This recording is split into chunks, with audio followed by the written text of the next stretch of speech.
Prav lepo pozdravljeni v oddaji Sledi korakov. V tokratni oddaji se bomo sprehodili skozi kar pestro življenje naše tokratne gostje, nekdanje podpredsednice stranke SDS Sonje Ramšak.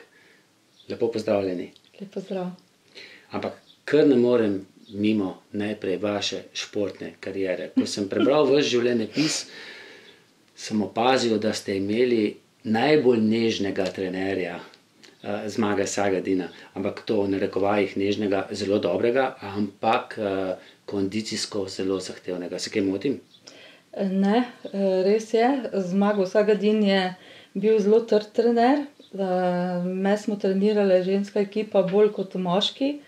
Bil je zelo, res pa je, da sem se veliko naučil. In da če tako vzamem, da po tolikih in tolikih letih, če grem metati na koš, bom imam še vedno njegovo tehniko, lep, mehek met in res, jaz sem zelo ponosna na to, da sem bila njegova pač učenka. Se bom malce pohecal, ne? Vem, da še ena poslanka, nekdanja predsednica Nove Slovenije, je igrala košarko Ljudmila Novak. Ste mimogrede kdaj igrale na dva koša? Ne. Druga proti drugi? Ne, nikoli. Mogoče bi bil pa to dober izziv. Morda smo pa kdaj z Ljudmilo res lahko srečale in malo tudi te aktivnosti pokazale našim državljanom. No, vi ste bili verjetno s kondicijo kar dobro pripravljeni, podkovani, ker ste predtem pa trenirali atletiko, 400 metrov, 800 metrov. Ja, tudi to lahko rečem, da sem v 5. in 6. razredu osnovne šole trenirala atletiko. To je bila pač res zelo naporni treningi. Imela sem pa tudi, moram reči, vrhunskega trenerja, to je gospoda Štajnerja, pokojnega trenerja, ki je treniral tudi Mira Kocovana, očeta, bolj verjetno mlajšo generacijo ljudje bolj poznajo, ne, in tudi Urankarjeva. In moram reči, da so bili ti treningi zelo naporni.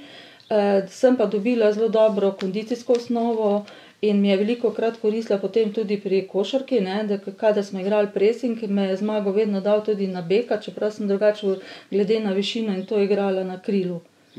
A ste bili še potem kdaj kasneje z njim v kontaktu, potem ko je ponesel Olimpijo res v evropska merila, visoka merila? Žal, moram reči, da ne. Da lani smo imeli sicer srečanje po lahko rečem 35, skoraj 40 letih, ta naša ekipa, in smo pričakovali, da bo prišel tudi Zmago, ker je pa šla tudi njegova žena Majda. Žal ga ni bilo, ker je imel pač eno praznovanje mature, takrat obletnico mature. Nam je pa to ravno kar, mislim, da je bilo ravno včeraj ali celo danes, Lila Praprotnik pisala in je napisala, da je Zmago obljubil, da naslednje leto se nam bo pa na tem našem letnem srečanju pridružil. No, doma ste imeli pa otrok, je bilo 5, ne, kar peterko. Kakšni družini ste odraščali? Ja, moja družina je bila res 7-članska, ne, oče, mami in nas 5 otrok.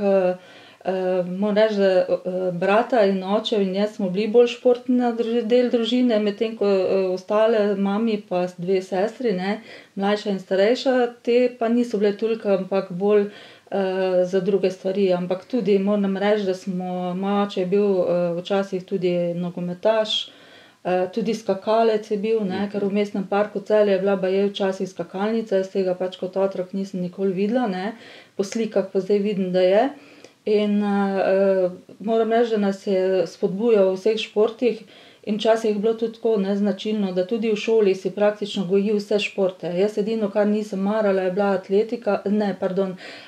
gimnastika. To pa zaradi tega, ker sem v 1. razredu iz zelo višinske bradlje, ker sem bila preveč živahen otrok, ne, padla in sem imela vedno strah se postaviti na glavo, ne, in tudi stoje, in tega me nihče ne more tudi danes ne prisili, da bi naredila, lak me jih drži, ne vem koliko, ker imam pač urejen ta strah. Vse ostale športe pa absolutno. No, po očetovih stopinjah, da bi bila pa smučarska skakalka, pa tudi ne, tudi zaradi tega, ne? Ne, to pa ne. In kakšno je bilo življenje v družini? Koliko je bila razlika med najstarejšim otrokom družine pa najmlajšim? Ja, moja sestra starejša je 2 leti starejša od mene. Drugače potem za mano je moj brat, ki je 3 leta mlajši, pa potem, tako da od najstarejšega do najmlajšega je v bistvu 9 let razlike, ne. Sestra je 65-letnik, najmlajša, ne. Tako da je bilo zelo pestro, predvsem pa v taki družini se vedno moraš boriti za svoje, da prideš lahko na plano, ne. Se pravi, za svoje mesto, za svoje privilegije, če lahko tako rečem tudi, ne. Ampak moram reči, da drugače smo bili pa zelo v redu družina. Jaz imam na otroštvo lepe spomine, Kakšne ne. hišne igre, Ja, absolutno, ne. skrivanje. To absolutno, celo moram reči, da smo se ravbarje pa žandarje preganjali na Hudinjski osnovni šoli po njihovem vrtu in tako, no, tudi vedno so bili cele dneve na igrišču, tako da jaz sem imela kar velikokrat težave, da sem imela potem kazen, da nisem smela iti ven, ker sem bila cele dneve igrala košarko. Fantje so te pikapolonice, takrat klub obstajal na Hudinji in smo bile samo dve, ki so naju spustili zraven, da smo se jim lahko pridružile in je bilo to res športno življenje. Moj oče je pa nam naredil tudi ping-pong mizo, ne, denarja ni bilo, da bi se nabavila pač prava ping-pong miza in sta s stricom naredila res Verjetno tudi za loparčke, ne? Ja, Doma loparčki narejena. so bili tudi ful dragi, ne, tako da moram Pa reči, da smo žogice kar. še tiste ideale, kako je bilo Ne star. vem, kaj Vem, bile da smo so. včasih jo pohodili. Ja, zelo Kako smo dragi. rešili potem? To pa ne vem. Ne? Ukrop. Ja, In se je znova napolnila. Ne? Ja. Zelo zanimivo je bilo, kadar smo igrali Amerikancev, ne. Ko Ja. tečeš okrog mize, ko je okrog 8 ljudi, ne. Tako da to je bilo, so bili prijetni dnevi, Kaj no. pa ob večerih? So bile kakšne igre kartanja? Ja, velikokrat je bilo družinsko kartanje, recimo, kaj jaz vem, remi, tudi kaj je. Joker. Ja, tudi to. Drugače pa jaz moram reči, da sem ogromno tudi brala, takrat televizije tudi ni bilo toliko, ne, mislim, da smo celo prvič, da sem kako televizijo gledala pri sosedih, pri nas smo dobili zelo pozno, glede na to, da je pač bila velika družina in da je bilo vedno tudi pomanjkanje. Oče je tudi iz ponosa ne bi nikoli šel recimo na Rdeči križ, ker to je bilo takrat sramotno. Jaz se spomnim, da sem vedno tudi v srednji šoli vse počitnice delala, recimo in julij in avgust, da smo si v bistvu zaslužili za knjige, za opremo, da si tudi lahko kaj oblekel in pa seveda takrat ni bil tak problem tudi štipendij, ne. Oba mami in oče sta delala v Emo Celje, sem bila štipendistka, in tako da sem se potem s tem dejansko preživljala vse tisto, kar je bilo treba v šoli plačati, kake knjige in pa tudi seveda oblačila in te stvari. Stanovanje je bilo veliko? Ne, dvosobno stanovanje, tako da je bilo tudi to, ne, zelo gužva. Ko smo bili- Kuhinja pa cimer? kako ste- Kuhinja, predsoba, kopalnica pa 2 sobi, ne, s Aha, tem, sta da bile vsaj ja, dve. tako. Otroci potem v eni? Ja, ta mlajša sestra je bila še tako mala takrat, ne, da je v bistvu za matjo pa mami spala, ostali smo bili v eni sobi. Potem, ko sem pa še jaz ravno tisto leto, ko sem pa jaz maturirala, se pravi 77. leta, smo se selili pa v drug blok. Takrat je bilo pa 2,5-sobno stanovanje, tako da so bili fantje za sebe, punce za sebe in oče, mami sta imela svojo dnevno sobo za sebe, tako da rekovaji. Skratka, lepo otroštvo, kljub temu, da niste živeli v zelo bogati družini. Ne? Ne, Ampak ni bilo čisto izobilja, tipična ampak delavska, ne? ja, tako ja. Tudi povedali ste, ne, da pokojnina ni ravno visoka, ne? Ampak Ja. se je malo dvignila, vsaj na tistih 500. Ne? Ja, pri mami, ne. Ona je dejansko šla v službo že pri 15 letih, ne, bila je iz Šmartnega v Paki in ko je prišla pač s 15 leti v Celje, se je zaposlila v Emo Celje. Imela je 35 let delovne dobe po takratni zakonodaji, stara je bila 50 let in se je lahko upokojila. Imela je do nedavnega, do te uvedbe, da se je pač imela od 420 do 430 nekje pokojnino, tako da je zdaj to razliko do 500 evrov je zdaj s tem novim zakonom dobila. Ati pa tudi, ne, praktično skoraj 40 let delovne dobe, pa 620 pokojnine, ne, to je dejansko za tisti čas je pa res, da je Emo Celje to naredil, da imata tako nizko pokojnino, ker takrat je Emo Celje vplačeval te najnižje prispevke, ker takrat je bilo možnost se odločiti, ampak ker so bile vedno investicije, recimo v kotle, v kontejnerje, v orodjarno, radiatorski, so vedno govorili, ne, ja, moramo še to pa to zgraditi, potem bomo imeli pa višje plače in se pa zdaj pozna, ne. Tako. Kako je šla pa vaša potem poklicna pot, šolska pot? Ja, jaz sem po srednji ekonomski šoli, ne, se zaposlila tudi v Emo Celje. To je bila tudi ena taka zanimiva zgodba kot pripravnik, ne, seveda najprej. In prvi mesec so jaz sem si želela priti v knjigovodski oddelek, ne, vedno me je knjigovodstvo privabljalo, ampak so nekako mojega očeta pregovorili, ker je bil pač tam zaposlen, da bi se zaposlila takrat se je tako rekli, pač v samoupravnih organih, oddelku za samoupravne organe, se pravi delavski svet, pa sindikati in tako naprej. In seveda, jaz sem prvi mesec bila tam kot pripravnik in nisem delala druga, kot da sem nosila kavo, ne, funkcionarjem. In jaz sem se to zbunila, med počitnicami sem opravljala konkretna dela že v orodjarni, Tosto orodjarna takrat, vemo, da je bil Emo Sost in da so imeli Tozde, ne. In potem je njihov predsednik delavskega sveta rekel, če želim priti v orodjarno, da imajo za mene delovno mesto, ker je njihova tajnica odhajala.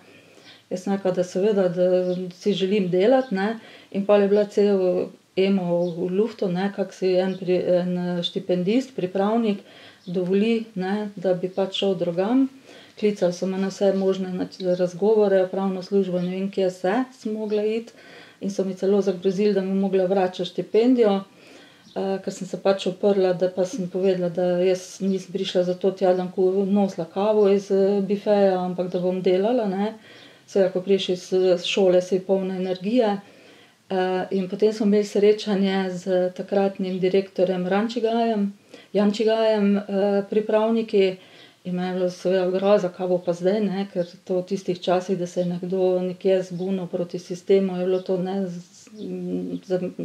nepredstavljivo.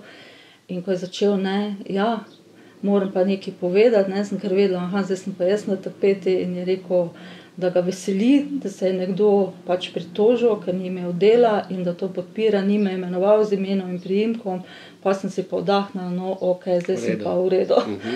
Ne, potem po Emo Celje sem potem šla tudi na študij v Ljubljano iz dela, sem dobila to možnost, priložnost, ki je seveda nisem žal izkoristila, ker je prišla vmes tudi ljubezen in tako naprej, in potem sem pa... In že hčerka Anja potem tudi? Kako? Hčerka Anja že tudi ja, potem? Ne, ona potem kasneje, no, ampak potem, ko nisem imela več pogoja za drugi letnik, ne, na SLO, ne, na FDV-ju, oziroma bivša fakulteta za ljudsko obrambo, ne, pač je bilo težko priti na ta študij, si mogel imeti vsa soglasja in tako naprej, ne.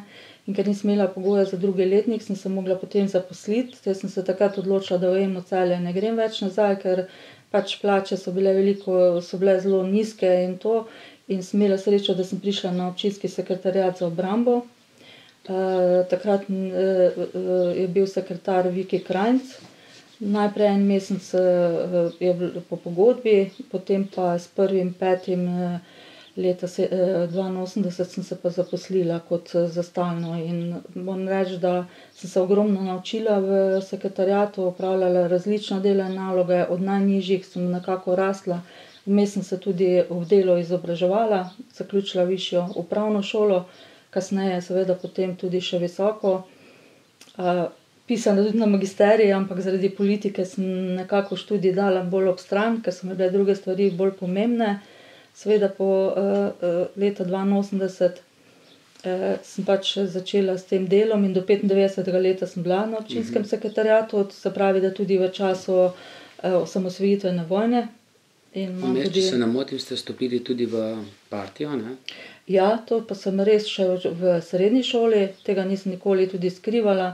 Jaz sem bila vedno zelo hiperaktivna, ne, in jaz sem vedno iskala pač poleg športa še vedno tudi, da imam neko aktivnost, da sem okupirana z delom. Sem deloholik tudi po naravi in takrat sem stopila, me je pač ena sošolka rekla, veš kak, mi se imamo pa ful fajn, vodila je ta kolektiv mladih komunistov, profesorica, ki nam je imela, predavala politično ekonomijo in ekonomiko, to so bili predmeti, ki so meni zelo ležali. Bila je zelo v redu profesorica in sem se pač takrat včlanila. Sem pa leta 87 izstopila zaradi tega, ker takrat sem bila na listi za občinsko stanovanje in sem mogla iti na zagovor k partijskemu sekretarju, zato ker sem bila prva na listi in nisem hotela odstopiti stanovanja osebi, ki so jo šele zaposlili in bi pač prišla na občino po zvezah, da tako rečem, ne, po nekih kanalih. Jaz sem mogla iti na zagovor in takrat, takoj ko sem prišla iz tega zagovora, sem napisala odstopno izjavo, da ne odstopam zaradi članarine, ne, ker takrat je bilo zelo moderno, da v bistvu izstopajo ljudje zaradi članarine. Druga nisem napisala nič, samo da odstopam in da se zahvaljujem za vse. Nihče me niti ni vprašal, zakaj odstopam. Res pa je, da so me hoteli pač na stanovanjski komisiji mi ne podeliti tega stanovanja. Jaz sem imela takrat že Anjo, ne. Anja se je rodila 84. leta, vse skozi sem bila jaz prva na listi in prebrala sem si vse zakonodajo, tudi do zvezno in republiško. In takrat moram reči, da mi je vodja oddelka za vojaške zadeve rekel, ko so me klicali na zagovor na stanovanjsko komisijo, da pač ne rečem, da sem bila pri enem znanem odvetniku, ne, čeprav sem sama zadeve naštudirala, zdaj se ne spomnim, kjer odvetnik je to bil, in da naj povem, da jaz bom šla vse do ustavnega sodišča v Beogradu, ne, ker sem to imela res namen narediti. In potem so šli k družbenemu pravobranilcu, se iz občine pozanimati, če imam res jaz to prav, ne, se pravi, zakonodaja mi je že takrat ležala in borba za pravice, ne, ljudi. In dejansko mi takrat so ugotovili, da mi je boljše, da mi pač podelijo to stanovanje, ker če ne, stanovanje ne morejo dati, plačevali bojo stroške, mene so pa poznali, da sem načelna in da bom res to uresničila, kar sem tudi napovedala. Vi ste še vedno v tem stanovanju? V tem stanovanju sem še vedno, pa moja hčera in njen partner, tako da... Dolgo traja, ne? Ja, sem pa res dobila zdaj tudi službeno stanovanje, Ministrstvo za obrambo, tako da sem se zdaj mladim umaknila. Vmes sem stanovala tudi še drugje, ne, se ni treba vse, da sicer vejo ljudje, no, ampak nikoli nisem tudi skrivala pri zdaj že bivšem partnerju v Žalcu na Ponikvi in praktično sem zdaj en mesec v službenem stanovanju. Tako. No, zanimivo, ne, da ko ste delali na obrambnem ministrstvu, ste delali kar pri nekaterih znanih politikih, ne? Tudi obrambnih ministrih, pri Erjavcu, ne? Karlu Erjavcu, pa pri gospe Katičevi, ne? Ne Katičevi. Ne? Oziroma Jelušičevi. Jelušičevi, tako, ja. Mogoče primerjava, kako je bilo delati pri enem pa pri drugim. Jaz moram reči, da sem dejansko delala, da sem se zaposlila v kabinetu leta 2006 pri gospodu Bogataju. Takrat je, sedaj tudi sedanji sodelavec je odhajal od njega, ker delati z gospodom Bogatajem je bilo zelo naporno, zahtevno, ampak mene so take stvari vedno privlačile, ne. Nikoli nisem bežala od dela. In ko sem jaz prišla v kabinet, je bil minister seveda gospod Erjavec. Moram reči, da se nisem tudi ne veliko srečevala z njim, čeprav sem v bistvu pripravljala tudi mu opomnike za seje vlade. In seveda je bil vedno še zadnji tisk, ki je dal piko na koncu stavka gospod Bogataj. In pa to vladno gradivo, ki je prihajalo v ministrstvo, ko se je usklajevalo med ministrstvi, potem navzdol do naših organizacijskih enot in organov sestavi. To je bilo v času prve Janševe vlade, 2004-2008. To je bilo v času, ja, tako. Pa ste bili takrat že članica SDS? Ne, nisem še bila, tako da jaz moram reči, da ko sem zvedela, da jaz moram tako reči, da sem imela to srečo, da sem vedno nekje na 3 do 4 leta menjala delovno področje, delovno mesto. In da tudi takrat, ko sem bila preden sem prišla v kabinet, sem bila v sektorju za vojaške zadeve, vzpostavljali smo pogodbeno rezervo in jaz sem takrat sodelovala tudi potem prvič pri kreiranju same pogodbene rezerve, pri že sami pripravi uredbe in pa potem za sodelovanju z delodajalci. In potem, ko mi je delo postalo rutina, sem že iskala pač nov izziv. In takrat se je izvedelo, da pač ta moj sodelavec ne more iti od gospoda Bogataja, ker ni osebe, ki bi prišla delati gospodu Bogataju. In sodelavka mi je rekla, Sonja, bi šla ti, ne?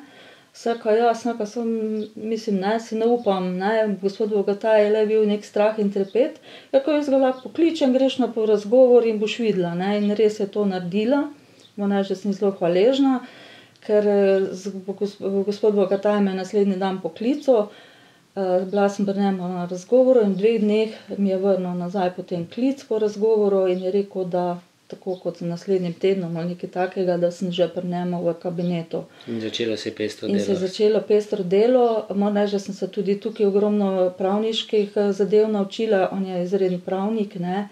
In to sodelovanje, ko je bilo z vladno službo za zakonodajo, priprava gradiv, odgovorov, tudi pisanje amandmajev. Jaz nisem pravnik, sem upravne stroke, ampak jaz moram reči, da sem tukaj res dobila še tista znanja, ki mi jih mogoče fakulteta ni dala, da znaš tudi pravilno brati zakonodajo, ne, si jo razlagati. Če pa kaj nisem vedela, sem pa vedno, nikoli me ni bilo strah vprašati za mnenje oziroma, da sam dobiš tisto potrditev ali razmišljaš na pravi način, kako je treba pač neke določbe izvajati. Kako je bilo pa potem pri ženski ministrici za obrambo? Jaz moram reči, da sem takrat pa že bila podpredsednica Slovenske demokratske stranke pri gospe Jelušičevi in ko sem postala podpredsednica, ne,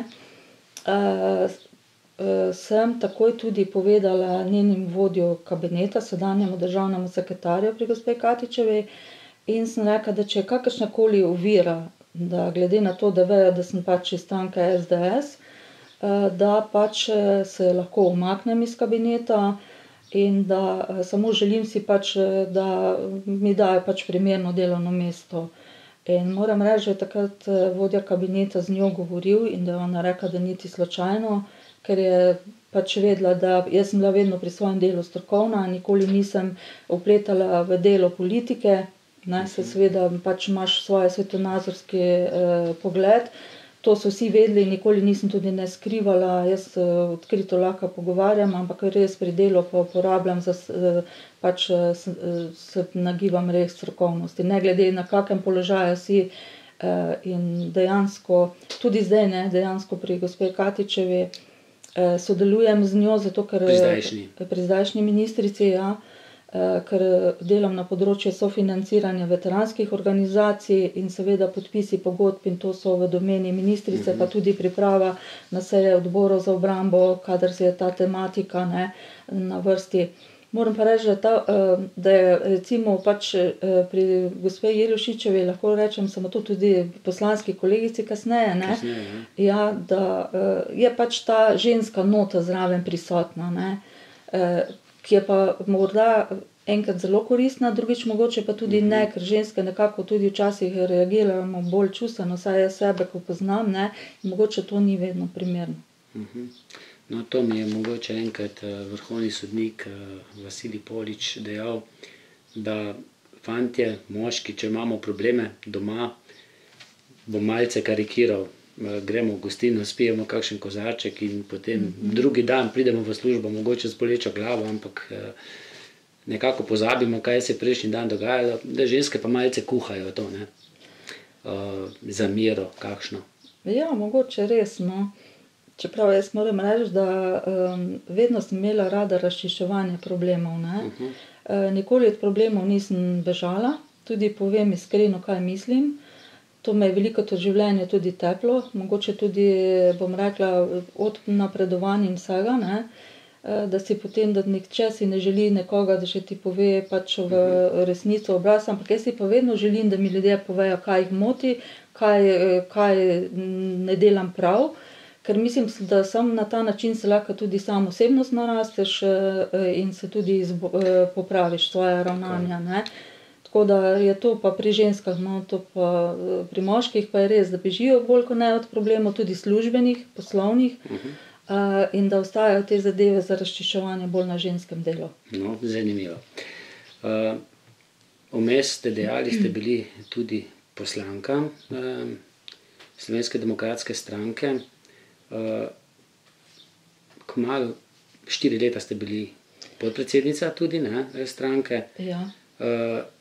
Potem pa, ne vem, pred nekaj leti ste pa, mislim, da leta 2015 ali pa 2016, ste pa odšli ven iz stranke? Kaj bi bil razlog, kaj je bil povod? No, jaz moram reči, da sem, ko sem pristopila v Slovensko demokratsko stranko, sem na to obdobje zelo ponosna. Da sem tudi spoznala čudovite ljudi, mislim, kot podpredsednica sem bila zadolžena za kar nekaj odborov po Sloveniji. Sodelovala sem res z odličnimi ljudmi, tudi z predsednikom stranke. Vendar pa tisto, kar je mene pa pripeljalo leta 2015, da sem se odločila, da izstopim iz stranke, je bilo pa v bistvu ne, kako mislijo nekateri, da spor z predsednikom stranke, ampak v bistvu to, kar se je dogajalo v mestnem odboru Celje, ampak ne kot člani, ampak dejansko s predsednikom Požežnikom si dejansko nismo bila več kompatibilna, ker jaz nekaterih ravnanj njegovih pač nisem bila naklonjena. Že leta 2010, ko sem postala mestna svetnica, ne, sem si jaz veliko drugače predstavljala to sodelovanje v mestnem svetu. Se pravi, če ti greš, če te nekdo nagovori, da pristopiš k koaliciji, se pravi župan takratni, ne, da sem želela, da se te zadeve formalno uredijo, da se usedemo za skupno mizo, da se pač pogovorimo o skupnih projektih, kje se podpiramo, kje se razhajamo in da uskladimo ta mnenja.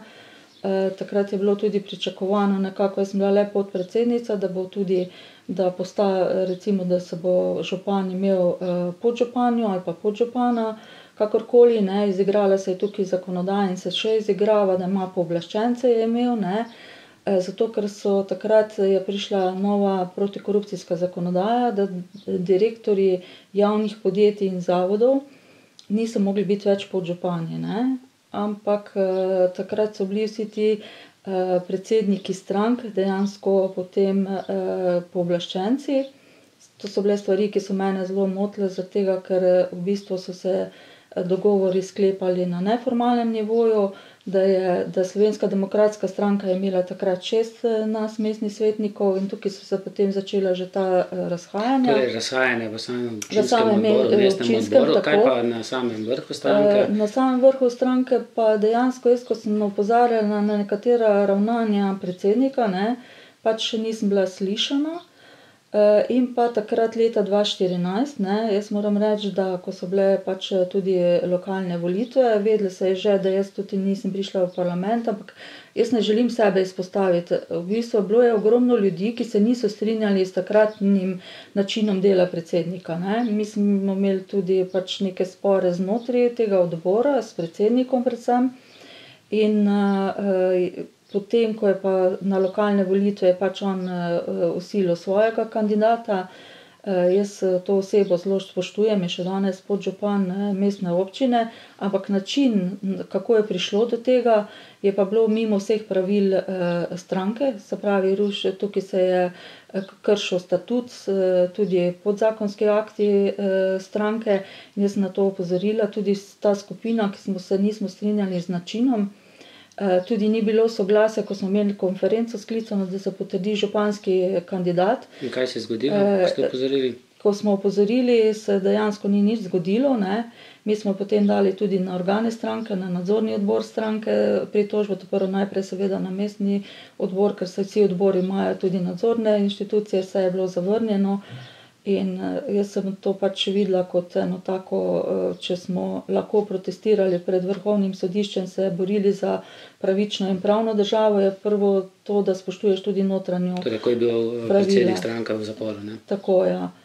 In ker tega pač ni bilo, sem jaz takrat pač, in ker sem videla tudi strani gospoda Požežnika, mene so tudi, moram reči, to kasneje dobiš informacije, dejansko v mestnem odboru uničevali medijsko in to, blatili moje dobro ime in sem se potem v neki trenutku odločila, da izstopim. Napisala sem odločitev javno pismo. Jaz moram reči, da sem večkrat tudi napisala kako stvar ali pa tudi na organih stranke povedala stvari, ne. Ampak potem, ko nisem bila več poslanka, tudi na organe stranke nismo bili več vabljeni, ne, nisem imela več tudi nobene funkcije.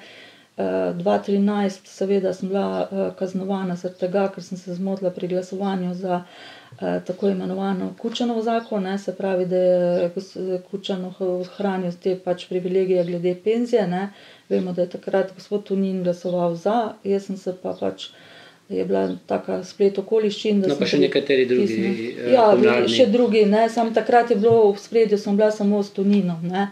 V bistvu jaz kot podpredsednica Slovenske demokratske stranke, to se še tudi večkrat zdaj pojavi na Twitterju, določene osebe še forsirajo to, da je pač moj neglas, tako rekoč, bil tisto odločilni, dejansko pa seveda, če ti ne glasuješ, tudi ne odločaš, ne. Jaz sem pač kolege, ki so sedeli za mano v poslanskih klopeh, opozorila, kako morajo glasovati, in v tistem trenutku mi je prst zdrsnil na kvorum, pritisnila sem kvorum in seveda to pomeni, da nisem glasovala proti, ampak kvorum, in to je pomenilo, ker sem imela kartico vstavljeno, da sem prisotna na seji, se je štelo, da sem prisotna, in kvorum pomeni, da nisi glasoval. In pač to je bilo pač takrat stvar polemike. Jaz pravim, veliko poslancev Slovenske demokratske stranke je takrat tudi manjkalo, ne. Tega nihče ni problematiziral, če bi bil še kdo več v poslanski skupini, bi verjetno imeli dovolj glasov, ne glede tudi na glasovanje gospoda Tonina. Jaz moram reči, da gospoda Tonina spoštujem, ker je odkrito povedal, da se je tako odločil. Jaz pa mislim, da imam tudi čisto vest, ker dejansko je šlo za napako, in to, če je eno glasovanje vseh skoraj 3 let trajajočem mandatu bila to edina napaka, sem pač sprejela tudi to, da nisem bila več podpredsednica stranke. Sta se po izstopu iz stranke še kje slišala potem s predsednikom stranke? Ne, nismo se nikoli niti slišala, niti srečala do današnjega dne še. Niste o tem potem nikoli več govorili. Ne. No, potem ste se umaknili,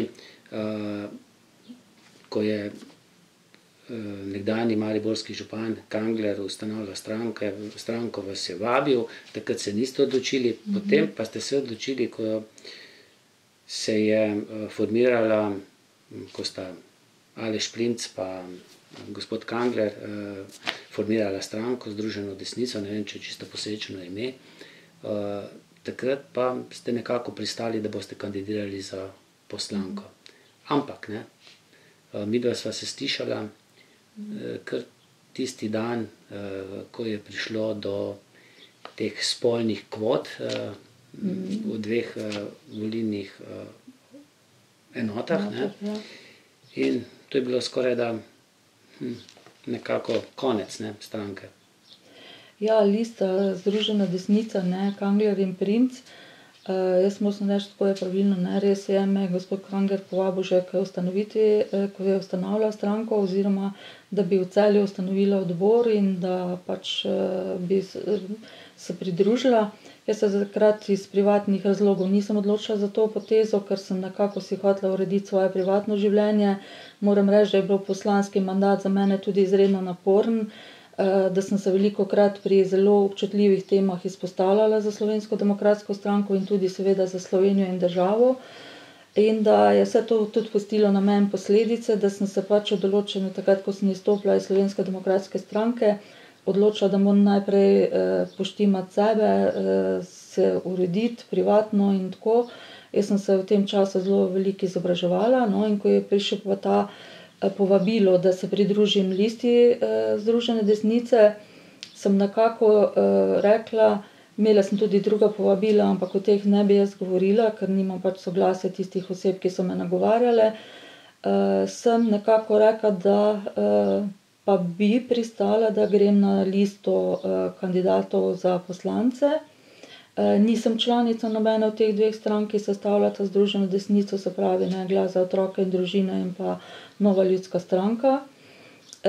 Je pa res, da sem bila izredno razočarana, glede na to, da tako kot sem že rekla, ne, ko se jaz odločim, da nekam grem, da nekaj delam, da to delam z dušo, srcem in da grem v to ne 100%, ampak 300%. Kako ste se takrat zmenili, da 6 enot pokrije? Ne vem, kakšen je bil to dogovor, jaz sem bila seznanjena samo glede na to, da sem bila povabljena s strani gospoda Kanglerja, ne. sem bila seznanjena, da Nova ljudska stranka pokriva 5., 7. in pa 8. volilno In tu enoto. ste sodelovali, In smo sodelovali. so bile te spolne kvote, moške, ženske, urejene? Ja, so tudi člani Glas za otroke in družine, tudi kandidati na teh, ampak smo mi pokrivali, dejansko je bilo treba zagotoviti v vseh okrajih pač kandidate in kandidatke, mi smo to uredili brez napak, ne. Žal se je zgodilo pač to, da v volilni enoti Novo mesto in pa, to je 6. volilna enota in pa 1. volilni enoti Kranj, ne, oziroma glih obratno, ne, da so prišle do napak pri spolnih kvotah, čeprav mene prav zanima, kakšna bo odločitev, recimo, če bo šlo naprej, tako, ker dobro, Ustavno sodišče je že odločilo, ampak Ustavno sodišče v bistvu z ločenim mnenjem, ampak vsebinsko ni odločalo, ne. In to je ravno tisto zanimivo, zato ker če ti v zakonu piše, da lahko kandidat ali kandidatka kandidira, je na listi v 2 volilnih okrajih, ne, po drugi strani pa moraš ti zagotoviti določen procent spolnih kvot, ne, čeprav v osnovi jaz sem proti vsakim kvotam. Ampak, okej, tu je prišlo do napake, recimo, ne, bomo videli, kaj boš iz tega. In je bil hendikep, ne. Ampak, kljub temu, ne, je bilo še vedno okrog 60 takih, ki ste kandidirali, ki ste lahko kandidirali, ampak potem je prišel intervju, mislim, da v tedniku Družina, kjer je gospod Primc dejal, da se je nekako odločil, da ne volivci volite Združeno desnico, ampak da naj svoj glas dajo SDS-u oziroma kateri od drugih pomladnih strank, torej Novi Sloveniji ali pa Slovenska ljudska stranka. To je pa... Ja, to je bilo tudi proti mojim načelom, ne, recimo, ker... Takrat ste tudi reagirali, ne? Ja, jaz moram reči, da sem reagirala s tem, da sem prej seveda kontaktirala tudi gospoda Kanglerja in gospoda Pukšiča, ko sem dobila to informacijo, da so organi stranke Glas za otroke, to se pravi stranke gospoda Primca, glasovali o tem že na izvršilnem odboru in pa na svetu stranke, in sprejeli odločitev, brez da bi se pa na drugi strani pogovarjali s svojo partnersko stranko, ne, se pravi Novo ljudsko stranko, ker tam vodstvo stranke o tem ni bilo seznanjeno. Zdaj, ali je gospod Kangler vedel, o tem ne morem reči, ne, meni je zagotovil, da on tega ni vedel. Jaz sem takrat rekla, da se mi zdi prav, da bi to zadevo, da ne gremo v takšno odločitev tudi v tem delu, da se nadaljuje z aktivnostmi, da gremo naprej v kampanji in ker prvič mi smo zbirali podpise za to, da smo sploh lahko kandidirali in vložili liste. Vsak je pristal na to, dali smo soglasje za kandidaturo. In mi smo nagovarjali v tistem času volivke in volivce. Želeli ste biti izvoljeni? Tako, tudi to, ne, da jaz vem, da ko sem nagovarjala ljudi pred upravno enoto v Celju, sem slišala marsikaj pozitivnega, marsikaj negativnega in predstavljali tudi zraven program, seveda Združene desnice, kakšne so naše zaveze, zakaj si bomo prizadevali, in sem to smatrala, da je to gre tudi za nekako nekorektno odnos do volivk in volivcev. Če ti potem, to je tako, kot da bi sredi tekme končal tekmo in šel iz igrišča in ne bi odigral nekega srečanja do konca. S tem, da se tudi zakonsko ne da oditi iz tekme. To je pa sploh, ker zakonodaja sploh ne predvideva tega, ne, da ne glede na to, da bi bil hendikep, jaz sem takrat predlagala... Ampak če bi se potrudili, ne? V najslabšem primeru bi lahko prišli do tistega odstotka oziroma malce več. To je bil tudi moj argument. Za financiranje, potem pa delovanje strankov naprej. Tako. In bi se zlahka, če bi 1,2% glasov pridobili, bi lahko potem si ta denar dejansko potem tudi načrtoval za naprej, da lahko dela za naslednje volitve. Če se je mislilo resno. Tu se pa postavlja vprašanje, se je mislilo resno? To vprašanje je dejansko namenjeno bolj obema akterjema, se pravi gospodu Primcu in gospodu Kanglerju. Jaz v njunem imenu ne morem to govoriti, jaz kar občutim, lahko povem. Jaz mislim, da je bilo kar veliko tudi njegovih kandidatov od Primca zelo proti in da so me podpirali. Zdaj je pa stvar seveda, koliko se kdo upa javno izpostaviti, tudi javno povedati, da se ne strinja s takšnim ravnanjem. da so mogoče v meni videli pač tisto osebo, ki bo zadevo ne bo kar podmetla pod preprogo. In jaz sem takrat tudi pač povedala, da... Za reporter, ne? Tako tudi potem, ampak jaz sem prej že povedala, da če bo, da jaz bom šla v vsakem primeru na novinarsko konferenco, da bom to povedala, kaj se je zgodilo, ker se nisem s tem strinjala, in potem je pač prišla ta odločitev, da nisem dala pač sklicala konference. Nihče me ni klical, 2 dni sem dala si nekako čas, da me lahko kdo pokliče, mi pove, kakšna bo odločitev, ali bo tudi na Kanglerjevi strani prišlo do takšne odločitve ali ne. In reporter je potem to zgodbo objavil in potem so tudi povzeli. Moram reči, da so to povzeli tudi mojo izjavo. In meni je žal, da se je to zgodilo, ker jaz mislim, da bi kljub temu z resnim delom, z resnim pristopom, z organiziranim načinom, ne glede na to, ker tudi če rečemo, da nismo imeli možnosti, ker nastopati v teh državnih medijih, se pravi RTV Slovenija, ko je javna televizija, in pa tudi na Pop TV in vseh teh soočenjih, ker nismo imeli kandidatov v vseh volilnih enotah, se bi dalo preko lokalnih medijev in pa na drug način, z vodenjem kampanje od vrat do vrat, z enim takim resnim pristopom, z novinarskimi konferencami, bi se dalo marsikaj narediti. Jaz moram reči, že velikokrat sodelovala v kampanjah takšnih in drugačnih, tudi pri gospe Romani Jordan, ko je kandidirala za poslanko Državnega zbora leta 2008 in 2009, na evropskih, potem tudi sama 2011, moram reči, da sem bila zelo aktivna. Skratka, bi se dalo, ne? Bi se dalo.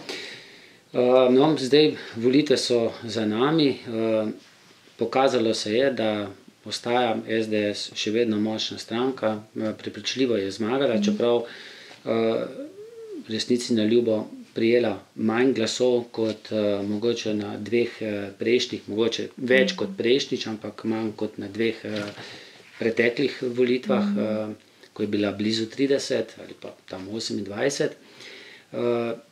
Ampak ni pa sestrskih strank. Nova Slovenija še v državnem zboru, Slovenske ljudske stranke ni več, Združena desnica po tej napaki tudi ni. Težko bo sestaviti vlado, ne? Ja, jaz sem sicer vesela te zmage Slovenske demokratske stranke in pa Nove Slovenije, ki je tudi izboljšala rezultat na teh volitvah, ampak to, kot ste rekel, ne, dejansko, če ni dovolj glasov v parlamentu, če ni dovolj sorodnih strank, meni je žal seveda za Združeno desnico, jaz mislim, da če bi ne prišlo do tega takrat, da smo bili izločeni v 2 volilnih enotah, da bi dosegli soliden rezultat, da bi po mojem presegli 4% prag, ker smo imeli zelo dobre kandidate. Pa bi bilo zdaj ne 32, ampak 36. Tako, ne. Zdaj ljudska stranka je tudi naredila za mene eno taktično napako, da se ni takrat priključila k Združeni desnici. Ampak mogoče bi se pa zgodilo isto, da bi se tudi kakšne spolne kvote... Ja, mogoče tudi teh spolnih kvot, mogoče bi imeli vse mesta izpopolnjena, ne, da bi bile dejansko, ne bi bilo treba enemu kandidatu kandidirati v 2 volilnih okrajih. Če bi se pa res mislilo resno, ne, to je po moje osebno mnenje, če je desnica res želela doseči, desna sredina, je pa potrebna kakšna koalicija prej. Že kako leto prej bi se lahko potekali pogovori. Bilo je pa največ, bolj kot kakšno sodelovanje, bolj napadanje. Enega z drugim. Žalostno je to, ne, da se recimo, ko so programsko sorodne stranke napadajo, ne, ampak jaz mislim, da je to težave v osebnostih, ki vodijo določene stranke, ne. Jaz ne bom nobenega izpostavljala, ampak mogoče tukaj, mogoče tudi kakšna ženska kdaj manjka na takih pogovorih. Da osebne zamere, ko gre za dobro države, je treba dati na stran. Da je treba usmeriti svojo energijo za to, da narediš za državo, za Slovenijo nekaj dobrega, ne. In če bi se že prej aktivnosti začele, mene je sicer veselilo s tem, ko se je vzpostavila Združena desnica, da so tudi ljudska stranka, Združena desnica in pa Nova Slovenija in pa Slovenska demokratska stranka nastopale na nekaterih javnih tribunah skupaj, ne. ker tukaj pokažeš potem, da je sinergija, da je možno sodelovanje, kljub nekaterim prejšnjim recimo napadom z ene ali druge strani ali pa ravnanji, ki niso mogoče vedno državotvorna, ne. Ampak zdaj pač kar se ni šlo in Slovenska ljudska stranka je stopila pač ni prišla v parlament. To je bilo pričakovano. Prišla pa je v državni zbor Jelinčičeva Slovenska nacionalna stranka, ampak ko jaz spremljam zdaj medije, pa tudi že prej, vmes, ko kar nekako štejejo Zmaga Jelinčiča svojo ekipo nekako k desnosredinskimi strankami, kdor pozna malce preteklost te stranke, ta stranka ni nikoli podprla nobeno pomladno vlado. Vedno ali Drnovška, ko jih je sestavljal, res da ni bila vladna stranka nikoli, ampak ni pa dala tudi tisti manjkajoči glas nikoli. Ne? Mogoče kakšen posameznik. Torej, ja, to je res, šteti to k desni sredini? Ne, jaz mislim, da ne, no, da je gospod Jelinčič za svojo stranko neka posebnost, ne, res tista skrajnost, kjer mislim, da kdor se ima za demokrata in se ima za desnosredinsko stranko, zelo težko bi sestavljal koalicijo, ne. Res pa je, da če se združijo sile, ne, je možna tudi velika koalicija, ne. Recimo, če pogledamo po vzoru Nemčije, ne, so dejansko čist socialdemokrati in pa potem Angela Merkel, ne, imajo vlado, ne, ker če včasih daš kakšne svoje interese mačka nazaj, se dogovoriš o določenih točkah, ki jih lahko spelješ skozi program, ki so pomembne za državo, za ljudi, za gospodarstvo, za napredek, se lahko dobijo tudi kakšni konsenzi, ne. Ampak potem pa treba veliko zarečenega kruha pojesti, to pa je res, ker vsi nekako na tej levi sredini so dejali ali pa na levici, da razen mogoče Zmago Jelinčič pa Matej Tonin, vsi ostali so pa poudarjali to, da z njim ne bodo sodelovali. Obstaja možnost, da pač ne vodi vlado potem Janez Janša kot zmagovalec, pa da nekdo drugi iz njegove stranke? Ja, seveda se lahko tudi vsi scenariji so možni, ne. Možno je tudi to, da ne bo... Pa je to verjetno, kolikor poznate, tudi bili ste ožja sodelavka Janeza Janše, da bi on prepustil mandatarsko mesto, ne vem, Anžetu Logarju, Romani Tomc? Jaz bom rekla, zelo težko zdaj rečem o tem, da sem le nekaj časa, 4 leta v bistvu umaknjena iz te strankarske politike, da bi to zelo težko cenila. Jaz vem, da tudi takrat, ko gospod Janković ni mogel sestaviti vlade, nas je poklical tudi Slovensko demokratsko stranko na pogovore in je dejansko nam ponujal vse. In takrat je on želel vlado Janeza Janše in Pozitivne Slovenije, ne. Je rekel, vi samo povejte, kaj želite. Jaz sem na teh pogovorih, če kdo zanika to danes, pač jaz to lahko povem, res je, da so ti pogovori potekali, da je to na ta način bilo. Je ponujal tudi mandatarstvo to, ne? Tudi, zato ker on je povedal, da on bo pač ostal župan mesta Ljubljane in da naj sam povemo in se bomo zmenili, ne. Ampak takrat dejansko Slovenska demokratska stranka te ponudbe ni sprejela. Je bilo po vašem to napaka? Ne vem, no vse to, kar se dogaja okrog gospoda Jankovića, pa vseeno mislim, da je bila to zelo modra odločitev, ker takrat jaz moram reči, da preden smo šli na te pogovore in to, smo se tudi ožji del vodstva stranke sestali, ne, jaz sem bila edina, ki sem rekla, počakamo 6 mesecev, ker se bojo tako ali tako skregali in ne bojo imeli več vlade in bomo potem šli v vlado, ne, pa da bi sami, ne. Ampak je bilo potem... sestavili niso. Ja, v bistvu, ko je bilo potem, da je ne bojo sestavili, ali bojo ali jo ne bojo, ne, in ko je bilo potem moram reči, da jaz takrat si nisem želela v prvi fazi, da jo ne bi sestavili, ne, Janković z ostalimi, ne. Ker takrat je bila taka situacija v Sloveniji, da bi bili dejansko za vse krivi. Bila je zelo izredno težka situacija. Ampak jaz, če gledam zdaj z oddaljenosti, ne, je bilo kljub vsemu potem, ko so nagovorili vse ostali, povabili Janeza Janšo, da sestavi vlado, da je pa bila kljub vsemu modra odločitev, zato ker res je bilo treba sprejeti neprijetne ukrepe, sploh če vzamemo zakon o uravnoteženju javnih financ. Pa slaba banka. Slaba banka, bilo je ogromno brezposelnost. Vidite, da je bilo 120 tisoč ali več brezposelnih oseb, da smo bili v izredno slabem stanju, je bila država in da je bilo treba takrat imeti človeka, ki si upa, čisto odkrito povedano.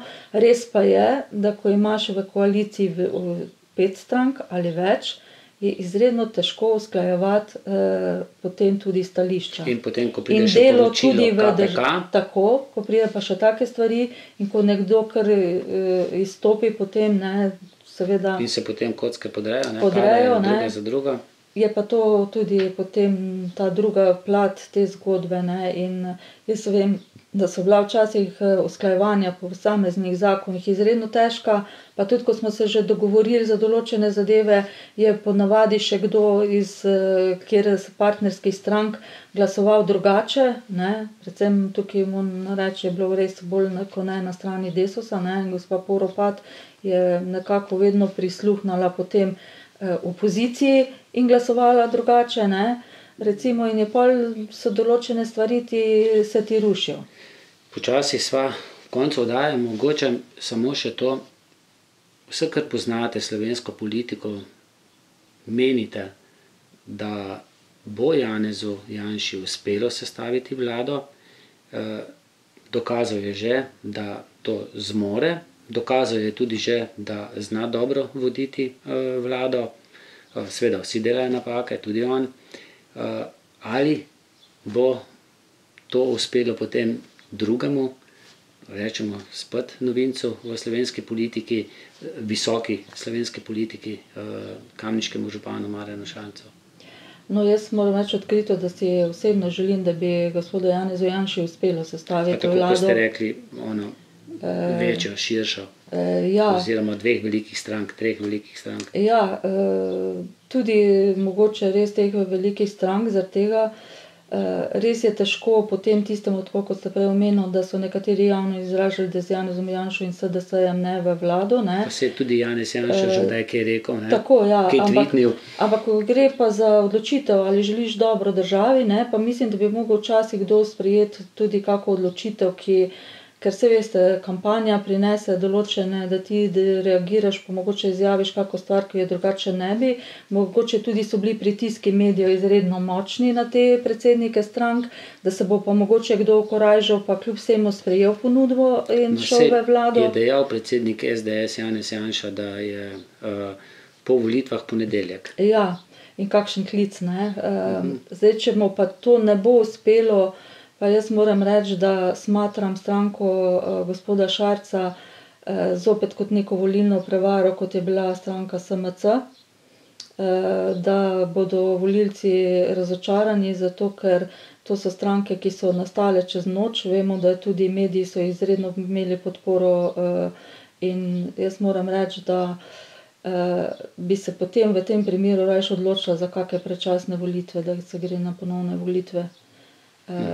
Ker ta koalicija bo po mojem na enak način delovala, kot je zdaj koalicija delovala v tem mandatu.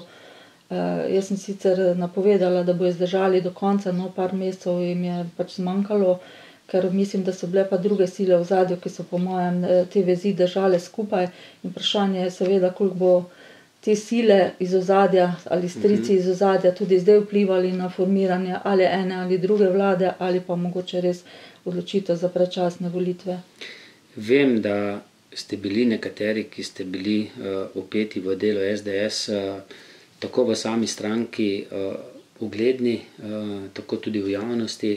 In bom naštel nekaj imen, recimo doktorica Romana Jordan, vi, Ivo Hvalica, v teh dneh sem prebral še enkrat to knjigo Zadnja replika, tudi podpredsednik stranke, potem dr. Miha Brejc, tudi podpredsednik stranke, pa potem še nekaj drugih znanih nekdanjih ministrov stranke, recimo gospod Mate, Žiga Turk, dobro, Virant je bil del te kvote tudi, ne. Pa potem zelo pomemben, takrat, ko je bil Janez Janša v zaporu, dr. Damir Črnčec, ki je organiziral te proteste pred Vrhovnim sodiščem, pa gospa Banova, pa še en kup znanih strankarskih uglednih ljudi, ki so odšli iz strankarske politike, tudi skoraj da ven iz politike. In tisti, ki so jih prej hvalili, tudi v sami stranki, zdaj dostikrat rečejo, da so sami krivi, da so odšli, da so hoteli koga spodriniti, ampak vsak mora imeti ambicije, ne? Da postane mogoče tudi sam nekoč predsednik stranke. Ja, če je to. Ne vem zdaj, mislim pač ne poznam zdaj, da bi rekla čisto osebno razloge vseh, ki so zapustili stranko. Jaz lahko rečem za sebe, ne, sem že povedala pač, da zaradi razmer v mestnem odboru Celje. Jaz se nikoli nisem grabila za nobeno funkcijo. Mene so funkcije doletele. Sem pa vedno delala na tem, da sem, jaz, ko sem v mestnem odboru bila aktivna, sem ustanovila takrat strokovni svet, ker sem videla tu možnost, da na strokovni način se stranka promovira v javnosti. Da pridobivamo tudi tiste volivke in volivce, ki pač še niso članice in člani, na ta način, ko poveš strokovne stvari, ki zadevajo ljudi. Tiste odstotke nad 30. Tako. In to na ta način se mi zdi, da je prav, in da ti ne organiziraš določenih dogodkov samo za člane stranke, ampak da ti delaš za širino. Da pride lahko, da so to odprti dogodki, kjer vabiš ti z temami, ki jih obdeluješ. Recimo, jaz sem organizirala okroglo mizo poplavna varnost Celjske kotline. Je bila zelo odmevna, takrat so mi celo rekli, da delam svojo promocijo, ampak dejansko je bil takrat problem, ker takrat so bile poplave in je to bila tema, ki je privabila širše množice na okroglo mizo. Ne? In pridejo tudi rešitve. In pridejo ljudje in pridejo rešitve, tako, točno to. Zdaj, z kakšnih razlogov je kdo seveda zapustil stranko, mislim, da gre bolj kot ne tudi za osebna razočaranja. Jaz moram reči, že... Tudi z notranjo demokracijo v stranki?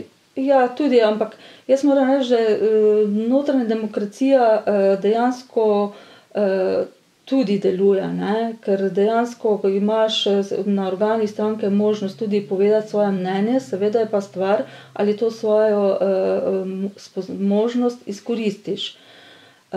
Ali pa da pozicijo, funkcijo, ki jo imaš, izkoristiš na način, da lahko določene stvari poveš.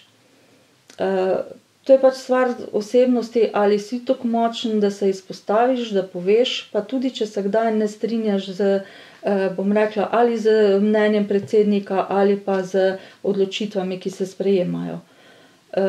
Predvsem se je treba pogovarjati, ne? Jaz pravim tako, ja. In to se tudi poslušati. Slišati se, to je zelo pomembno. No. Mi je pa žal za vse te, ker jaz mislim, da te, ko ste ne vedeli osebe, mislim, da smo vsi tudi z mano vred delali dejansko s srcem in dušo za Slovensko demokratsko stranko in je to hendikep. Pa tudi, da se razume, ne, vse, tudi Janez Janša dela, ne? Ja, tako in da ne bo kdo mislil, da ne.